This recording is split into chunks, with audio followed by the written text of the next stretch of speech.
நீ மறுதலிக்கிறவன்னு தெரிஞ்சுதான் உன்னை நான் தெரிந்து கொண்டேன்.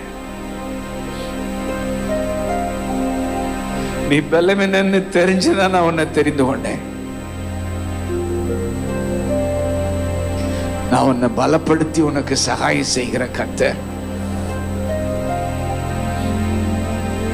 பலவீனனாகி உன்னை பலப்படுத்தி அந்த வல்லமைகளை சிதறடிக்கிற கர்த்தர்.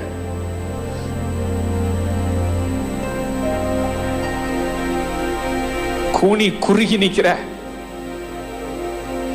ஆனா நான் பயன்படுத்துகிற கருவி நீங்கிறத மறந்துடாத.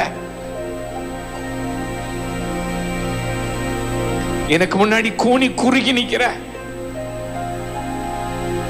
ஆனா நீ என்னால் என்னுடைய கரத்தில் எடுத்து நான் பயன்படுத்த போகிற என்னுடைய கருவி நீ.